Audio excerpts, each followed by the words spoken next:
These glass bangles are symbols of celebration across India, bright, vibrant, and essential to the cultural fabric of weddings and festivals. But the process of making them is a grim contrast. These bangles are forged in dark, soot-filled rooms next to high-temperature furnaces. Here, children work long hours in the heat, often suffering from failing eyesight before they even reach adulthood. This labor isn't limited to a single workshop. In the town of Firozabad alone, 20,000 children work the glass furnaces. Others, like a boy named Sahib-e-Alam, live on the edge of Delhi. His name means Lord of the Universe, but in reality, he survives by scavenging through the city's garbage dumps.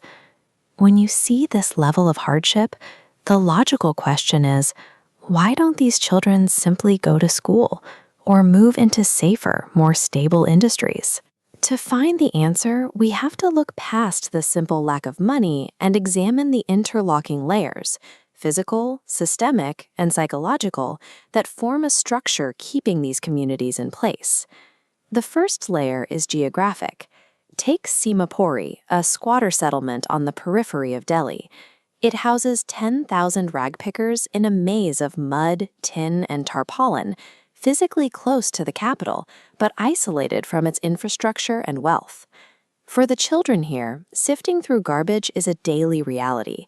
They treat these dumps as a source of gold, where finding a stray 10-rupee note or a silver coin is a rare moment of wonder.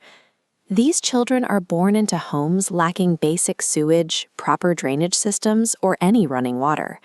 This environment conditions them to accept extreme squalor as the baseline for their lives. Their presence is ignored by urban planners, but acknowledged by politicians. They lack legal identity or permits, yet they are provided with ration cards, ensuring they can buy enough grain to survive while remaining on the voter lists. This selective visibility keeps them tethered to the settlement. The daily struggle for food takes precedence over seeking a legal identity, making this geographic isolation the first wall of the trap.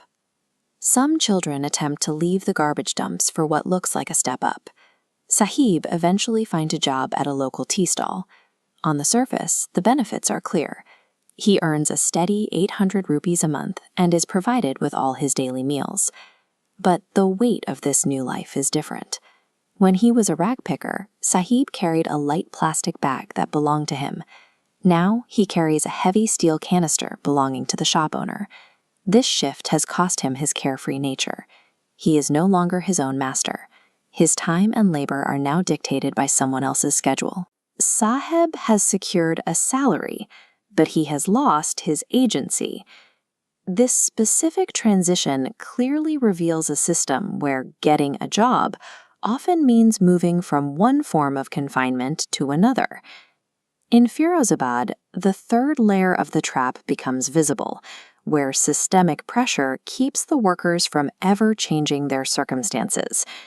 If the youth try to organize into cooperatives to seek fair pay, they are targeted.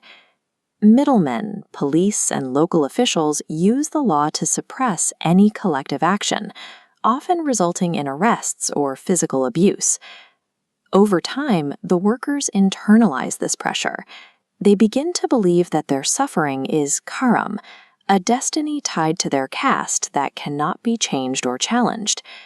Society often reinforces this by framing poverty as a cultural tradition. The fact that these children walk barefoot is frequently explained away as a local custom, rather than a direct result of being unable to afford shoes. This loop shows how the circle remains closed. Middlemen exploit the labor, the police enforce the status quo, and politicians benefit from the current structure, all while the broader public looks away. When both the legal system and cultural beliefs are used to justify their condition, the physical trap becomes a mental one. The ultimate cost of this architecture is that years of grueling labor eventually erode the ability to imagine a different life. Mukesh is a rare exception. Even though he lives in the heart of the bangle industry, He insists on becoming a motor mechanic and learning to drive. When every surrounding force expects a child to stay by the furnace, choosing to walk toward a garage is a significant departure. The labor of children like Mukesh and Saheb supports the urbanization and the consumer goods found in cities worldwide. Their work provides the foundation for an infrastructure they are rarely allowed to use. This system of poverty depends on it being seen as an inevitable part of the landscape. Recognizing how these interlocking forces operate is the first step towards seeing the people trapped within them and questioning our own role in that structure.